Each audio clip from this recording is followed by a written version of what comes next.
Papiya Khatun poppy এই ভিডিওটা তোমাকে মেনশন করে বানিয়েছি। তোমার অনেক দিনের ইচ্ছে ছিল আমার ছাদ বাগানটা ঘুরে দেখার। তো এই ভিডিওটা ফুল দেখো, তাহলে তুমি আমার ছাদ বাগানের উপরে একটা মোটামুটি ধারণা পেয়ে যাবে। এখানে আজকে আমি শাক তুলবো, তাই তার উপরে বেস করে ভিডিওটা বানিয়েছি। তো তুমি একটা ধারণা পেয়ে যাবে যে আমার ছাদ বাগানটা কেমন। আমার ছাদ বাগানে মাত্র 2টি মরিচ গাছে অবশিষ্ট ছিল, তাও অযত্নে, কারণ গত 2 মাস ধরেই আমি ছাদের তেমন একটা দেখাশোনা করছি না বিভিন্ন কারণে। তো তারপরও দেখো, আলহামদুলিল্লাহ, আল্লাহ তাআলা আমাকে কতটা উপহার দিয়েছেন। আর এই পাশে দেখো একটা মরিচ গাছ প্রায় মরে যাচ্ছে অবস্থা, কুকড়ে গেছে, আরও কিছু সমস্যা হয়েছে ওর। তো সেখান থেকেও সে তার বেস্ট ট্রাই করছে আমাদেরকে ফল দিতে।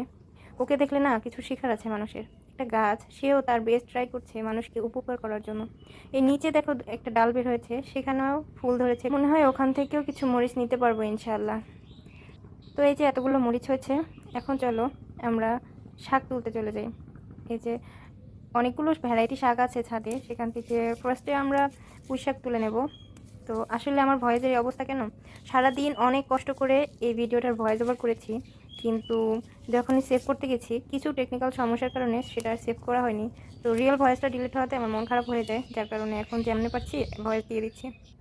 জানি না কিভাবে দুটো লাল শাক গাছ হয়েছে, তাতে আবার বীজও ধরেছে। পেকে গেলে আবার নতুন করে লাল শাক বীজ বসাতে পারবো, তাই রেখে দিয়েছি। তো ওই পাশে হচ্ছে একটা বেসিন, এই বেসিনে হচ্ছে আমি পুঁই শাকের বীজ দিয়েছিলাম, সেখান থেকে গাছ হয়েছে। প্রচুর কালেকশন আছে আমার পুঁই শাকের। তো এই পাশে হচ্ছে কলমি শাক, কলমি শাক এখন হচ্ছে বীজ হচ্ছে। তো এখান থেকে শুধু পাতাগুলো নিচ্ছি, বীজের জন্য রেখে দিলাম পুরো গাছ।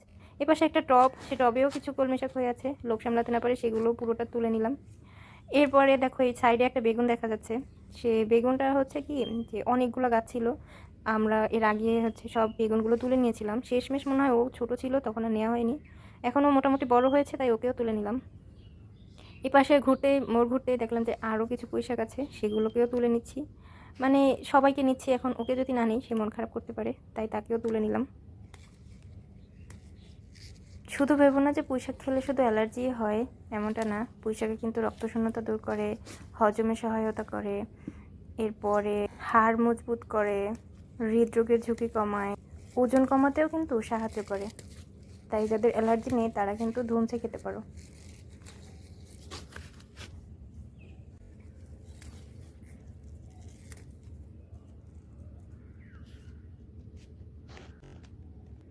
এপাশে অসহায়ভাবে পড়ে থাকা আর একজন আছে, বরবটি গাছ। গত সিজনে লাগিয়েছিলাম বরবটি গাছ, তো সে মরে যাচ্ছে, তার মধ্যে দিয়েও বরবটি দিয়ে যাচ্ছে। লাস্ট 3টা ছিল, সেগুলো নিয়ে নিলাম। এপাশে আবার হচ্ছে মিষ্টি আলু লাগিয়েছিলাম, বাসায় খাওয়ার জন্য নিয়ে আসছিল, দেখলাম গাছ ধরেছে, তখন লাগিয়ে দিলাম। এখন ভিতরে আলু হয়েছে কিনা তা তো জানি না, কিন্তু শাক তো হয়েছে, এতেই হবে।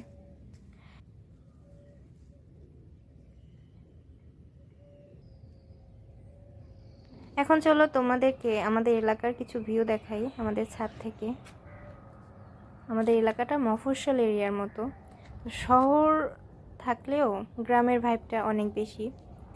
এটা ক্যামেরাতে কতটা বোঝা যাচ্ছে জানি না, তবে রিয়েলি দেখতে এত নাইস, এত মানে স্নিগ্ধতা, মাশাআল্লাহ। আমি তো আর প্রেমে পড়ে গেছি এই জায়গাটার। তো সময় করে কখনো আবার হচ্ছে ফুল ভিউ সুন্দর করে একটা ভিডিও করে তোমাদেরকে দেখাবো। ওই যে সাইডটা দেখছো, ওই সাইডে হচ্ছে মেঘনা নদী। মেঘনা নদী বয়ে গেছে আমাদের কোল ঘেঁষে। আর ওই সাইডে হচ্ছে ভৈরব, নদীর ওপারে হচ্ছে ভৈরব। তো চলো এখন কিছু রান্নাবান্নায় চলে যাই। যা যা বাজার করে নিয়ে আসলাম ছাদ থেকে, সেগুলো মাপঝোপ দিয়ে দেখছিলাম সব কিছু ঠিক আছে কিনা।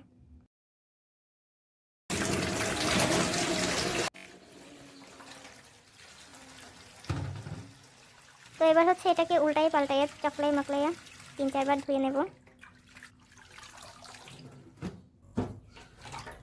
এরপরে হচ্ছে আমার বেস্ট পার্ট, সেটা হলো যে এই যে কড়াইতে নিয়ে কেচি দিয়ে কাটা। বিশ্বাস করো, এটা যদি তোমরা অ্যাপ্লাই না করো এর সুবিধা বুঝতে পারবে না। এই যে এরপরে হচ্ছে আলু, এই আলুটা একটা বেস্ট পার্ট। ভ্যারাইটি শাক যদি তোমরা খেতে চাও, সেখানে যদি আলুটা অ্যাড না করো তোমরা বেস্ট টেস্টটা পাবে না, এই জন্য আলুটা দিয়ে নেবে। তো ওখানে একটু স্কিপ হয়ে গেছে, ওখানে আমি লবণ আর হলুদ দিয়ে সেদ্ধ বসিয়েছি, আর তোমাদেরকে যে দেখিয়েছিলাম আমি কীভাবে পেঁয়াজ স্টোর করি। সেভাবে সেখান থেকে পেঁয়াজ নিয়ে আসলাম, এনে কুচি কুচি করে নিলাম। চলো তোমাদের এখন রসুন কুচি করার একটা সহজ ট্রিক শিখাই দিই। এই যে রসুন বটিতে কুচাতে গেলে অনেক বেশি হ্যাসেল লাগে আমার কাছে।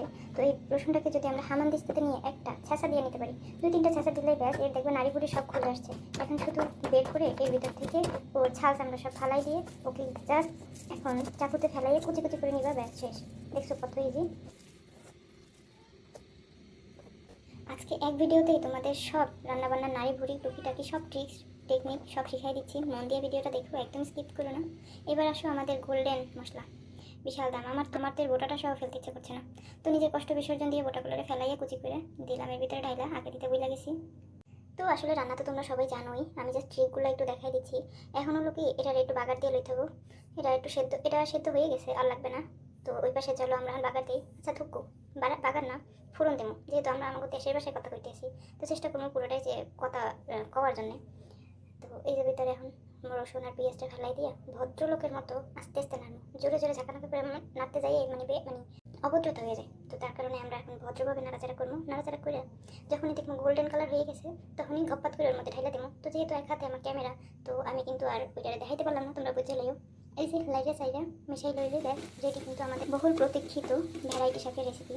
তো তোমরা এখানে যেটা করতে পারো, এর মধ্যে যদি তোমাকে হাতের কাছে কোনো জায়গায় আমচুর থাকে বা আমের পাউডার থাকে, সেটা মিক্স করে লইতে পারো। কারণ ভ্যারাইটি শাকের মধ্যে যদি একটু টকটক ভাব আসে, সেটা টেস্ট কিন্তু সেই হয়, সেই লেভেলের। পারলে রাইন্দা খাইয়ে টেস্ট করো, আর না পারলে মগো বাসায় চলে এসেও রাইন্দা খাওয়াইয়ে দেখানো। আজকে এই পর্যন্তই, আল্লাহ হাফিজ।